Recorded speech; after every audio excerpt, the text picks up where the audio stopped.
Hello friends, నమస్తే. Welcome to target IAS for Telugu beginners YouTube channel. Friends, మన target IAS for Telugu beginners YouTube channel ద్వారా civil services ఎగ్జామినేషన్కి సంబంధించినటువంటి question paper విధానం, exam procedure, question పేపర్లో ఉన్నటువంటి క్వశ్చన్స్ ఏ విధంగా ఉంటాయి, దాంతోపాటు డైలీ కరెంట్ అఫైర్స్ అండ్ ఎన్సీఈఆర్టీస్ని ఏ విధంగా చదవాలి, ఇటువంటి విషయాలన్నీ మనం డిస్కస్ చేస్తున్నాం కదా. సో ఎవరైతే ఈ వీడియోతో మన ఛానల్ని ఫస్ట్ టైం చూస్తున్నారో ప్లీజ్ మన ఛానల్ని సబ్స్క్రైబ్ చేయండి, షేర్ చేయండి, లైక్ చేయండి.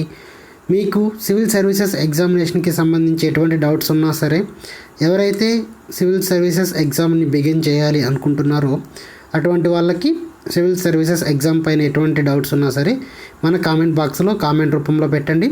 మీ కామెంట్స్ని బట్టి మనం వీడియో చేసి మీ డౌట్స్ని క్లియర్ చేయడం జరుగుతుంది.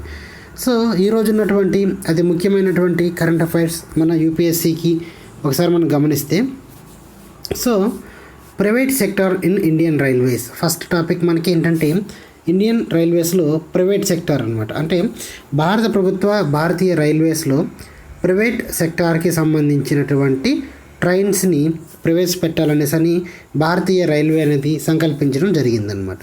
సో ఇది ఎక్కడంటే total 109 odd destinations and 151 modern trains.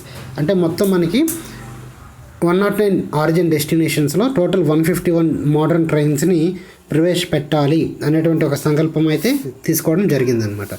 So it has an invited request for the qualifications of proposals for scrutiny of vendor capabilities. అంటే ఇప్పటికే దీనికి సంబంధించినటువంటి వెండర్ క్యాపబిలిటీస్ అండ్ స్క్రూటినీ కోసం కూడా అంతా సిద్ధం చేసుకోవడం జరిగింది.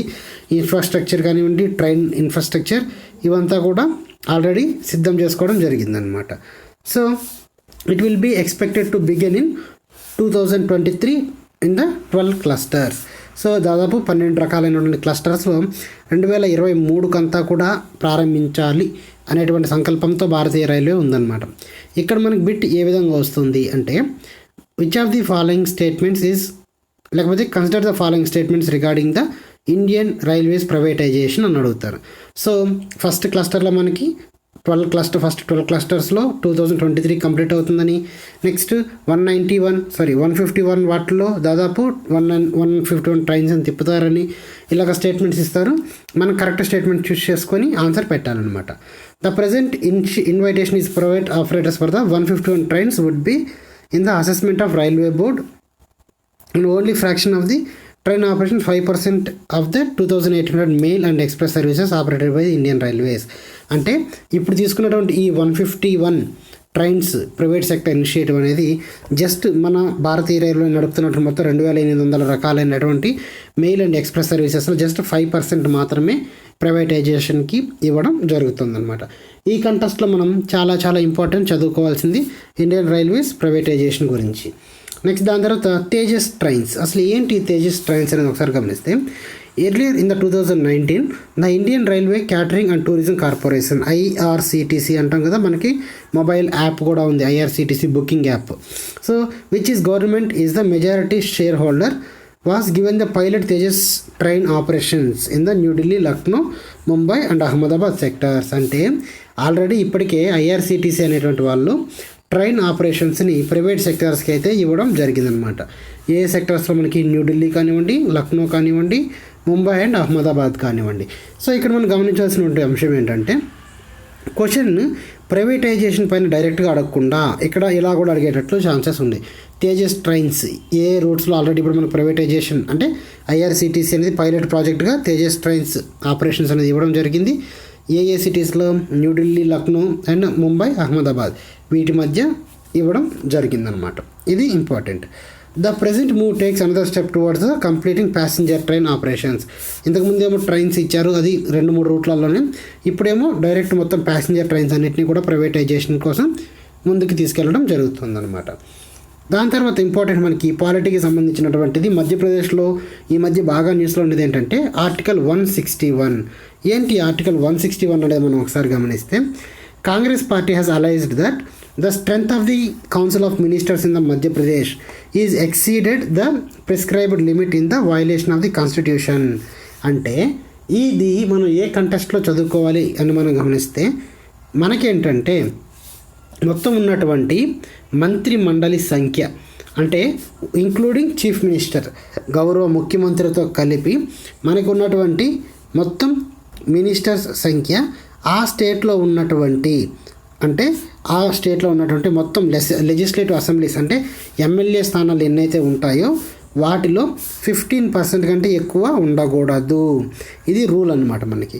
అంటే దాదాపు మనకి 15% అంటే సపోజ్ మనకి 100 ఎమ్మెల్యే సీట్స్ ఉన్నాయనుకోండి, 100 ఎమ్మెల్యే సీట్స్లో మనకి 15% అంటే 15 ఇంక్లూడింగ్ సీఎంతో కూడా కలిపి మనకి 15 అనేది ఉండాలన్నమాట. చూడండి, ఇంక్లూడింగ్ చీఫ్ మినిస్టర్ ఇది మనకి important. Excluding chief minister, including chief minister, with chief minister, without chief minister ఇలాగ స్టేట్మెంట్స్ ఇచ్చి మనకి కన్ఫ్యూజ్ చేయడం జరుగుతుంది. సో ఇది ఏ ఆర్టికల్లో చెప్తారంటే మనకి ఆర్టికల్ 164 భారత రాజ్యాంగం మనం ఇండియన్ పాలిటీలో చదువుకునేటువంటి ఆర్టికల్ 164లో మనకి ఈ ఆర్టికల్ 164 క్లాస్ 1A దీని గురించి చెప్పడం జరిగిందనమాట. సో కాబట్టి ఈ కేసులో మనకి మధ్యప్రదేశ్లో ఏమవుతుంది, మొత్తం 206 ఎమ్మెల్యేస్ ఉంటే దాంట్లో మొత్తం 34 మెంబర్స్ ఆఫ్ మినిస్టర్స్ అనేటువంటి వాళ్ళు ఉన్నారనమాట. కానీ అది జస్ట్ 30 కంటే కూడా ఇంక్రీజ్ అవ్వకూడదు అని అపోజిషన్ పార్టీస్ అక్కడ అపోజ్ చేస్తూ ఉన్నాయి. ఈ కంటెస్ట్లో మనం ఏం చదువుకోవాలి, ఎందుకు 15% ఉండాలి, ఏ ఆర్టికల్ 164 ప్రకారం ఎందుకు 15% ఉండాలి, ఇటువంటి కంటెస్ట్ మనం చదువుకోవాలన్నమాట. దాని తర్వాత ఇంకోటి ఇంపార్టెంట్ మనకి గత 2019లోనూ బాగా న్యూస్లో ఉంది ఇది, అండ్ ఇప్పుడు కూడా బాగా న్యూస్లో ఉంది. సో ఫ్రెండ్స్, మనం బిగిన్ చేస్తున్నాం కదా, బిగిన్ చేసేటప్పుడు మనం న్యూస్ పేపర్ని ఎలా ఫాలో అవ్వాలంటే ఎక్కడ ఏదైనా చిన్న చిన్న అమెండ్మెంట్స్ కానివ్వండి లేదా చిన్న చిన్న చట్టాలు అప్పుడప్పుడు చేస్తుంటారు భారత పార్లమెంట్, వాటన్నిటిని కూడా మనకు లిస్ట్ చేసి పెట్టుకోవాలి. అవి మనకి చాలా చాలా ఇంపార్టెంట్ అనమాట. అలాగా 2019లో వచ్చినటువంటి ఒక చట్టం ఏంటంటే అన్లాఫుల్ యాక్టివిటీస్ ప్రివెన్షన్ యాక్ట్ అనమాట. ఇది మనకి దాదాపు 2019 సెప్టెంబర్ నవంబర్ ఆ టైంలో తీసుకురావడం జరిగింది. ఏంటంటే ఈ అన్లాఫుల్ ప్రివెన్షన్ యాక్టివిటీస్ ద్వారా హోమ్ మినిస్ట్రీకి ఒక పవర్ అనేది వస్తుంది. అంటే ఎవరైనా ఇండివిజువల్ అనుమానాస్పద స్థితిలో లేదా ఆయుధాలను కలిగి ఉంటే, లేదంటే టెర్రరిస్ట్ గ్రూపులకి కానివ్వండి, లేదంటే ఇంకేదైనా సంఘ విద్రోహ శక్తులకు కానివ్వండి, అటువంటి వాళ్ళు చేయూతని అందిస్తూ ఉంటే, అంటే సాయం చేస్తూ ఉంటే, అటువంటి వాళ్ళ ఇండివిజువల్ని కూడా ఉగ్రవాదులుగా ప్రకటించేటువంటి హక్కు ఈ చట్టం ద్వారా హోమ్ మినిస్టర్కి రావడం జరిగిందనమాట. సో ఈ కంటెస్ట్లో మనకి ఏంటంటే ఇప్పుడు ఇది ఎందుకు న్యూస్లో ఉందంటే మనకి రీసెంట్గా ఒక 9 పర్సన్స్ని ఈ ఖలిస్తాన్ మూవ్మెంట్కి సంబంధించినటువంటి ఖలిస్తానీ గ్రూప్ని 9 పర్సన్స్ని టెర్రరిస్టులుగా ప్రకటించడం జరిగిందనమాట. సో ఖలిస్తాన్ మూవ్మెంట్ ఏంటి ఇక్కడ సపరేట్ కంట్రీ కోసం, సపరేట్ కంట్రీ కోసం పోరాడేటువంటి వాళ్ళు అనమాట. సో ఏంటి అన్లాఫుల్ యాక్టివిటీస్ అంటే, the unlawful activities prevention act was enacted in the 1967. First 1967లో మనకి తీసుకురావడం జరిగింది. The 2004 amendment was to ban organisations for the terrorist activities under which 34 outfits including the Lashkar e Taiba, Jaish e Mohammed and ఇవి లష్కర్-e-తోయిబా అండ్ జైష్-e-మహమ్మద్ ఆల్రెడీ మనకి ఈ unlawful prevention act కింద already ban చేయడం జరిగిందనమాట. Next, in the 2019 amendment give the ministry have power to individual terrorists. అంటే ఈ home మినిస్టర్కి ఏం powers వచ్చాయి, ఇండివిజువల్స్ని కూడా టెర్రరిస్ట్గా ప్రకటించేటువంటి హక్కు అనేది వచ్చిందనమాట.